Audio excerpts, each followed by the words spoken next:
श्री कृष्ण दंडवत प्रणाम समस्त भक्तबृंद चरणे इस्कन श्री हरिकथा चैनेले समस्त भक्तদের दंडवत प्रणाम। শুনুন আজ আপনারা শুনবেন অত্যন্ত महत्वपूर्ण যোগিনী একাদশীর महत्व।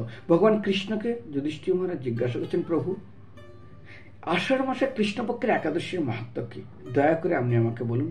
ভগবান বলছে, শুনো মহারাজ যুধিষ্ঠির, আমি ব্রহ্মবৈবর্ত পুরাণে যা বর্ণনা আছে সেটাই আপনাকে শোনাচ্ছি। কারণ বিশেষ করে এই একাদশী সমস্ত ব্রতের রাজা, এবং শুধু তাই না, সমস্ত পাপকে বিনাশ করে দেয়। মুক্তি মুকুলিতম, মুক্তি তার হাতেই চলে আসে। যেমন একটা ঘরে অনেক বছর ধরে অন্ধকার, কেউ খোলে না, একটা সুইচ মারতেই যেমন সেকেন্ডের ভিতরে হাজারো বছরের 100 বছরের অন্ধকার দূরীভূত হয়, ঠিক এই একাদশী পালনে সমস্ত পাপ সমাপ্ত হয়ে যায়। এবং আমাদের শরীরের ভিতরে যেমন সমস্ত অঙ্গের ভিতরে মাথা খুব ইম্পর্টেন্ট, ঠিক তদ্রূপ এই একাদশী এত ইম্পর্টেন্ট, সবচেয়ে শ্রেষ্ঠ ব্রত। শুধু এই একাদশীর মাহাত্ম্য যদি কেউ শ্রবণ করে, 88,000 ব্রাহ্মণকে ভোজন করানোর যে ফল, সে অবশ্যই অনায়াসে প্রাপ্ত হবে। তো ভগবান কৃষ্ণ বলছেন, হ্যাঁ যুধিষ্ঠির মহারাজ, আমি একটা সুন্দর কাহিনী শোনাবো। অলকাপুরী অর্থাৎ কুবেরের রাজ্য, ধনকুবেরের নাম শুনছেন, যিনি শিবের খুব বড় ভক্ত। আর এই ধনকুবের তিনি শিবকে প্রত্যেকদিন আরাধনা করতেন, পূজা করতেন, এবং তার একজন খুব সুন্দর মালি ছিল, দেবমালি। তিনি মানস সরোবর থেকে আজ এই শিবের পূজার জন্য অর্থাৎ এই কুবেরের জন্য তিনি কি করতেন না, ফুল আনতেন। দৈব কি ঘটনা, এক সময় পূজার জন্য অপেক্ষা করছেন কুবের, আর দেবমালি পৌঁছাচ্ছেন না।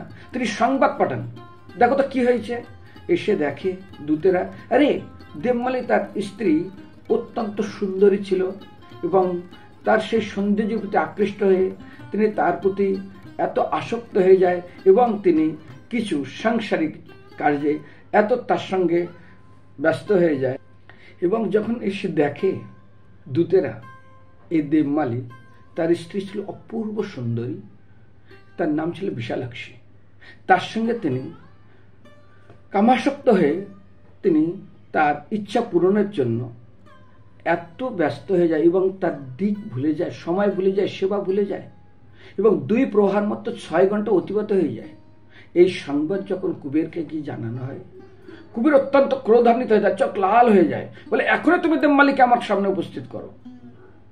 দেবমালির তখন যখন জানতে পারলেন, দুধরা এসে তাকে এই রাজা আজ্ঞা অর্থাৎ মহারাজ কুবের আদেশ দিয়েছেন, তিনি বিনা স্নানে ওইভাবে দৌড়েছেন, ভয়ে তার সমস্ত শরীর কাঁপছে।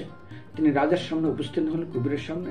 কুবের দেখার সঙ্গে সঙ্গে তাকে অগ্নির মতো রেগে গেলেন, এবং বললেন, আরে মূঢ়, আরে দুর্মতি, আরে নিচুমতি, তুমি শিবের সেবা বাদ দিয়ে তুমি কামক্রিয়ারত ছিল, যাও, আমি তোমাকে অভিশাপ করব।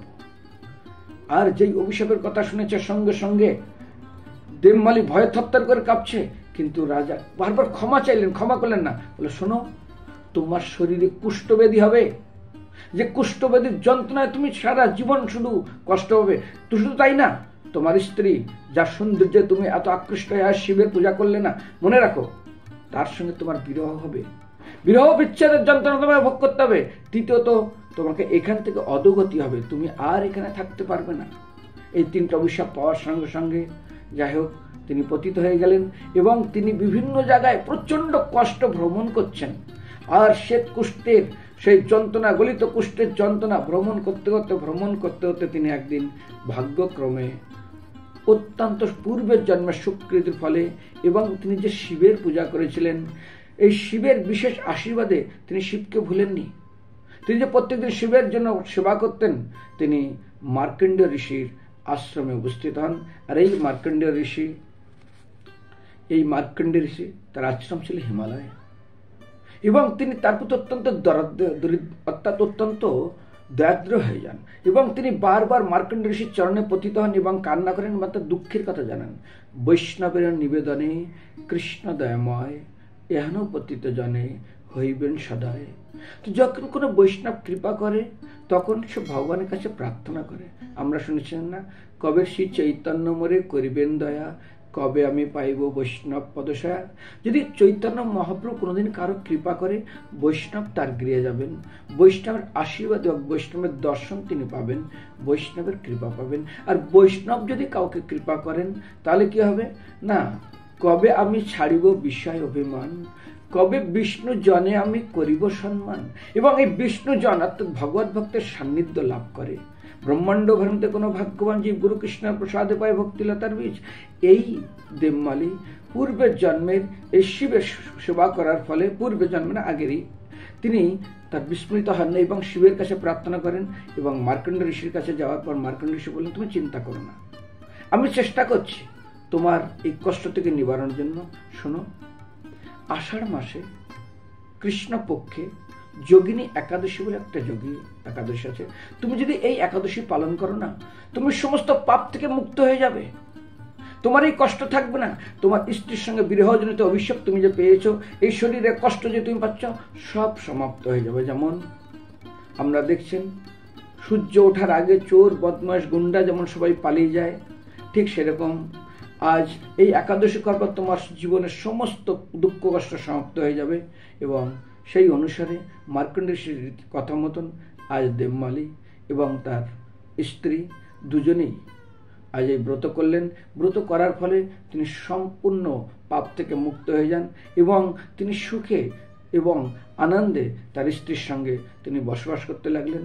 তো এই একাদশীতে যদি কেউ, ভগবান কৃষ্ণ বলছেন যুধিষ্ঠির মহারাজকে, যদি কেউ শ্রবণও করে তাহলে সে 88,000 ব্রাহ্মণ ভোজনের ফল তো পাবেনি। যেখানে শ্রীমদ্ ভগবদ্গীতার শ্লোক আছে অত্যন্ত সুন্দর, কেচিৎ কেবলায় ভক্তা বাসুদেব পরায়ণ অগধুন্নন্তি কাঙ্ক্ষনা নিহারমেব ভাস্কর। যেমন সূর্য ওঠার আগে কুয়ারা অর্থাৎ কুয়াশা কোথায় পালিয়ে যায়, ঠিক এই একাদশী করার ফলে মহাপাপ বিনাশকারী এবং সর্বপূর্ণ ফল আপনি পাবেনই। তার সঙ্গে যদি কেউ শ্রবণ করে, তিনিও সমস্ত রকমের পাপ থেকে মুক্ত হবেন। যেমন যে কাঠে আগুন লাগে, সে আগুনযুক্ত কাঠে যদি কোনো কাঠ দেওয়া হয়, তাহলে সেই কাঠও সম্পূর্ণরূপে দাউ দাউ করে আগুন প্রকট করে। ঠিক এই একাদশী শুধু শ্রবণও করে, সেও সেই মাহাত্ম্য অর্থাৎ শ্রবণের মাহাত্ম্যে তিনিও সমস্ত পাপ থেকে মুক্ত হবেন। হরে কৃষ্ণ, দণ্ডবত প্রণাম।